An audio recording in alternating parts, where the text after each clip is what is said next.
हे वाली, अरे तू या ठिकाणी धर्माचा म्हणतोस ना, धर्म कोणता आहे? अरे मुलगी न मुलगी आणि भाऊजाई हे सारखी असते, बहीण आणि भाऊजाई सारखी असते, मातेप्रमाणे भाऊजाई असते आणि तिचा अंगीकार केलास आणि तू काय करतोस? धर्म दुसऱ्याला शिकवतोस. अरे तू धर्माने वागलास का? आणि तुला धर्म काय कळतो आणि धर्म दुसऱ्याला शिकवतोस. ज्याला स्वतःला ज्ञान असतं त्याने ज्ञान दुसऱ्याला सांगावा. तुझं ज्ञान किती हे सर्व मला कळतंय आणि तू या ठिकाणी मला सारखा काय म्हणतोस की अधर्माने मारलंस. तुला कशामुळे मारलं सांगतोय, ऐक म्हणले.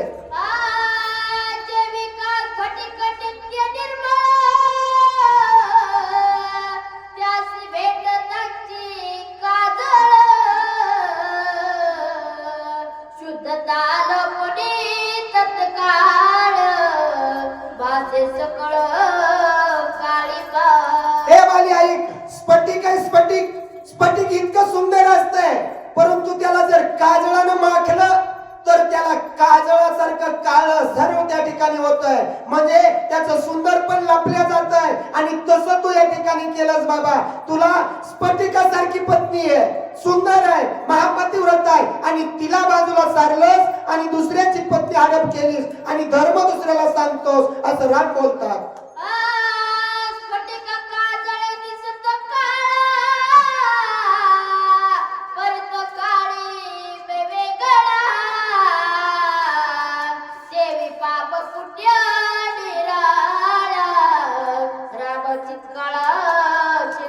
बघा प्रभू रामचंद्राने काय सांगितलं? स्फटिक आहे, स्फटिकाला काजळानं काळं केलंय, परंतु काळं केलेलं वरून केलेलं स्फटिक काळं होऊ शकत नाही. अंतरामधून स्फटिकच राहणार आहे. तसं हे जे राम आहे, हे राम सुख आणि दुःख याच्या वेगळा, मरण आणि जन्म याच्या वेगळा. त्याच्यामुळे रामाला किती कलंक लावायचा जरी विचार केलास तरी रामाला कलंक लागू शकत नाही वाली, असं त्या ठिकाणी राम बोलतात.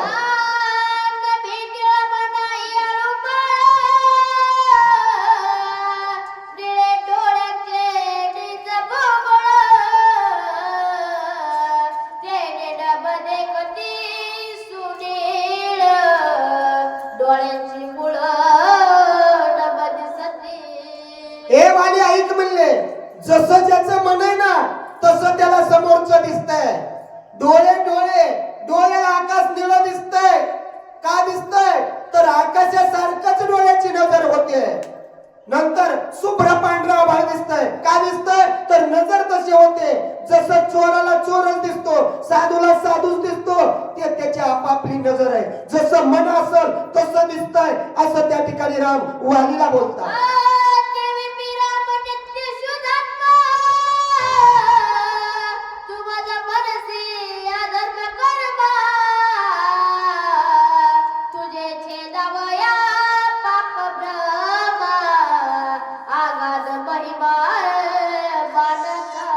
बघा प्रभू रामचंद्र सांगतात देवाली, अरे तू या ठिकाणी अधर्माची मूर्ती मला म्हणतोस ना, मग तुझ्याकडेच धर्म नाही, तुझ्याकडेच रीत नाही आणि तू दुसऱ्याला सांगतोस आणि दुसऱ्याला सांगायलास. हे या ठिकाणी वागावं लागतं, दुसऱ्याला पुन्हा सांगता येतं. मगच तौर महाराजांनी सांगितलं, जमीन द्यावा लागते कुणाला? भावाला दिली तर काय होतं? मी दिली अर्धा एकर. मोठा भाऊ लहानपणीपासून कष्ट केलंय आणि त्याच्यामुळे मी अर्धा एकर 3 भावांनी जमीन दिली. देवा लागते नंतर गुण गावा लागते, न देता म्हणायचा अधिकार नाहीये. तसं राम म्हणतात धर्मानं वागावं लागतंय आणि धर्मानं जर वागलं तर धर्म दुसऱ्याला सांगता येतो, असं वालीला बोलतात.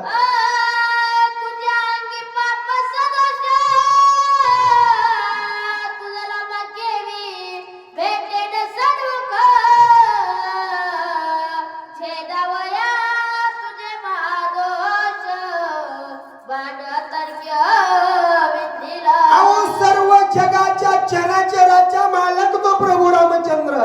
त्याला काय सांगायची दुसऱ्यांना बुद्धी शिकवायची गरज आहे. रामाला तो काय म्हणतोय वाली, समोर येऊन का मारलं नाहीयेस.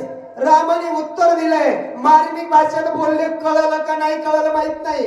रामाने सांगितलं तू पापाची मूर्तीस आणि तुझ्या पाप्याच्या समोर तुझं मुख बघायला मी कसा येईल, म्हणून बाजूला थांबलो आणि बाजूने बाण मारला. आणि म्हणून तुला आदरण्यासारखं वाटतंय, तू पापीस, पाप्याचं तोंड मी बघत नाही आणि म्हणून मी बाजूला होऊन मारलंय, असं राम म्हणतात.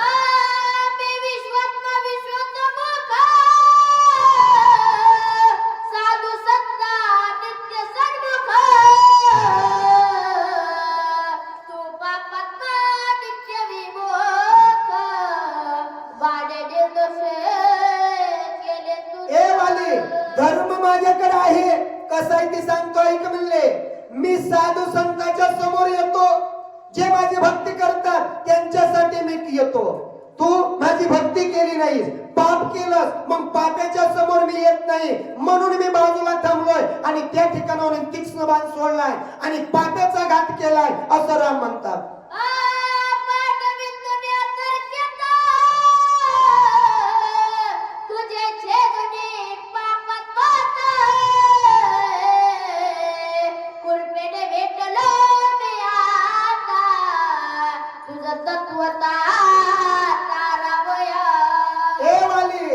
अरे कृपेने भेटलो असं तरी समज, हे पण समजत नाहीस.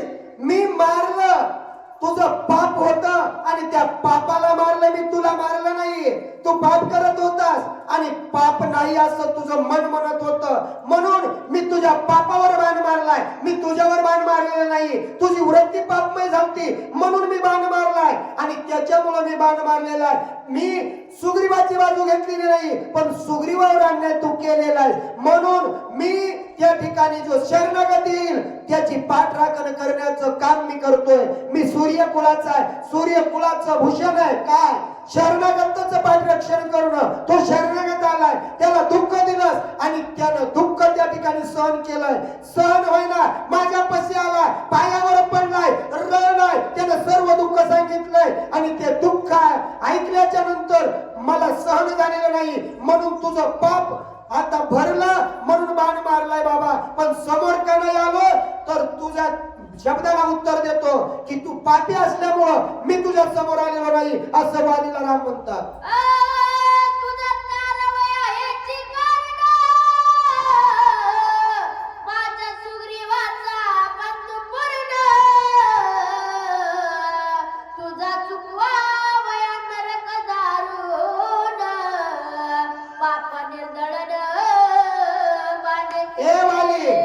अरे तुझा उद्धार करण्याचं कारण सांगतो, ऐक म्हणले. मी तुझा उद्धार का केला, तू नरकवासात पचत पडलेला असता. कशामुळं तर तू पाप केलेलं आहे, पाप केलेला सुट्टी नाही आणि ते तुला पाप भोगावं लागलं असतं. पण मी तुला याच्यातून मुक्त का केलं तर शरणागत आलेला बिभीषण या ठिकाणी कोण आहे, सुग्रीव आहे आणि सुग्रीव शरणागत आलाय आणि शरणागत आल्याचा तू पाहूस, म्हणून मी तुला या पापातून रिकामा केलंय.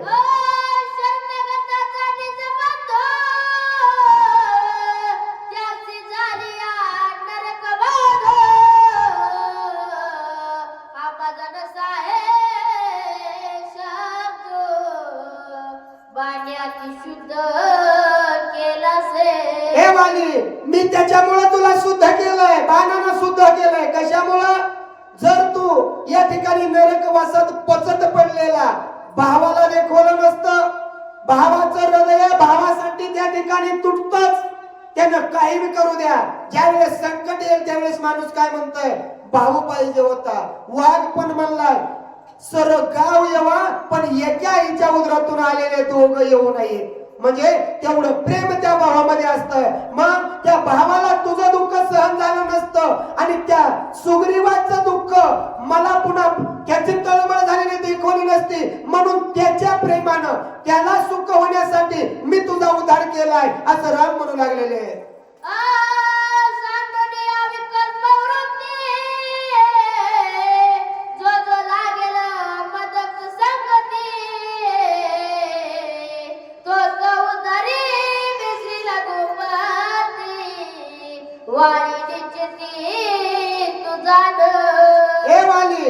निश्चिती जाण, काय जाण, जो प्रभू रामचंद्र कुणाचा उद्धार करतोय?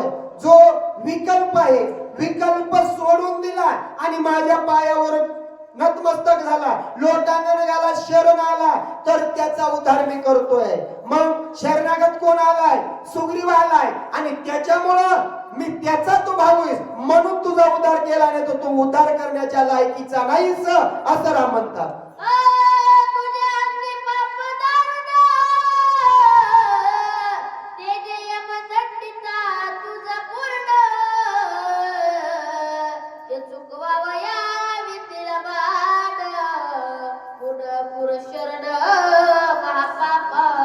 बघा सांगितलं राम म्हणता देवाली, जे तू पापी आहेस, पापाची मूर्ती आहेस, आणि तू पापी असल्यामुळं यमाच्या यमदंड तुला सोसावं लागले असते, आणि ते सोसण्यापेक्षा तुझं भाग्य आज थोर आहे.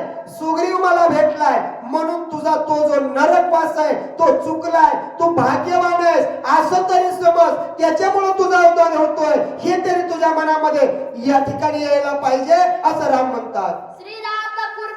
प्रताप वाणीचे सरले निज पाप, ते दे पाओने अनुताप, दे विकल्प विनवित. हे वाली, अरे मी कसा आहे? कृपाळू आहे, आणि कृपाळू कुणावर कृपा करतो? कुणावर बी करतो. आणि ते राम या ठिकाणी जर लग्न होतंय, लग्न, आणि लग्न झाल्याबरोबर त्या ठिकाणी नवरीला नाव घ्या म्हणतात, आणि नवरी नाव घेते. नाव घेतल्यापासून तिचं आयुष्य आहे, जोपर्यंत त्या दोघांचा जन्म जोड आहे तोपर्यंत त्या पतीला तिचा सांभाळ करावा लागतोय. मग मी जे भक्त माझं नाव घेतील त्याला स्वराचं ज्ञान नसू द्या, त्याला ताल नसू द्या, फक्त नाम घेणारा पाहिजे. आणि नाम कसं घेतलं पाहिजे? मनातून घेतलं पाहिजे. त्याच्या मनात विकल्प नसला पाहिजे, गर्व नसला पाहिजे, अभिमान नसला पाहिजे, असं त्या ठिकाणी राम म्हणू लागलेले. आणि त्याच्यासाठी मी धावून येतोय. मग शरण जो येईल त्याला मी या ठिकाणी तारतोय, आणि जो त्या ठिकाणी पापी जरी असेल, वाल्या कोण्यासारखा नामन तरलाय, मग नाम घेता बाया गेला, ऐसा कोणी ऐकिला, ऐकिला नाही, पाहिला नाही, असं त्या ठिकाणी राम म्हणतात.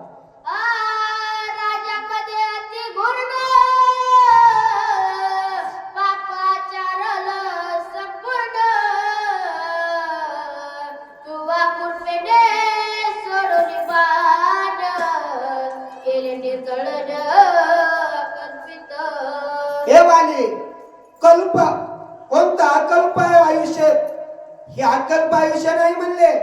अरे तुझं हे जे पाप आहे ना, हे पाप तुझं जाळून टाकण्यासाठी मी बाण सोडला, आणि माझ्या बाणानं तुझ्या मनामध्ये जे पाप होतं ते पाप नाहीसं झालं. हे कृपेनं झालं, आणि कृपेनं झाल्यामुळं तुझा या ठिकाणी तुला ज्ञान कळालं. अगोदर तुला ज्ञान कळतच नव्हतं, दुसऱ्यानं कितीही सांगा पण त्या ठिकाणी ज्ञान प्राप्त होतच नाही, त्याला गुरु लागतो. मग ते देवाचा बाण लागला त्यावेळेस त्याला गुरुचं त्या ठिकाणी महत्व कळालं, आणि तो वाली ज्ञानाच्या गोष्टी बोलू लागला. मग राम म्हणले, मी कृपाळू आहे, मी दयेचा सागर आहे, आणि या दयेचा सागर तुझ्यावर या ठिकाणी कृपा मूर्तीनं तुझ्या या ठिकाणी भाग्य थोर आहे, असं राम बोलू लागलेले आहेत.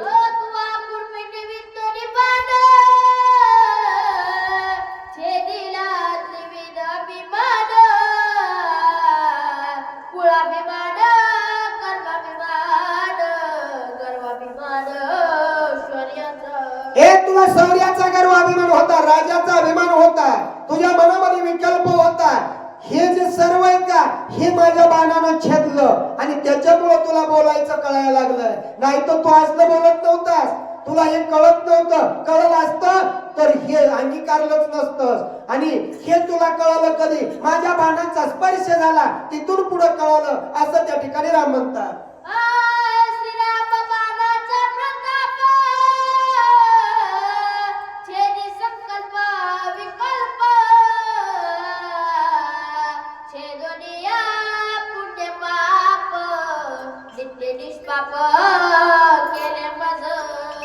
हे वाली, अरे तू एवढा पापी असताना निष्पाप तुला केलाय, कशामुळे केलाय? हा राम कसा आहे? कृपेचा कोवळ आहे, आणि ही कृपा तुझ्यावर या ठिकाणी उद्भवलेली तयार झालेली आणि त्या कृपेमुळे तुझा उद्धार होतोय. आणि पापी असून तू या ठिकाणी मनाचा या ठिकाणी कसा आहे कल्पित मन आहे तुझं. आणि अंगीकार कशाचा केलास अभिमानाचा. कोणत्या गर्व अभिमान त्या ठिकाणी धनाचा लोभ आहे स्त्रीचा लोभ आहे आणि सर्व राज्याचा लोभ आहे. हे सर्व असताना मी या ठिकाणी बाण सोडला आणि तुझा गर्व अभिमान सर्व छेदलेला आहे असं राम म्हणतात.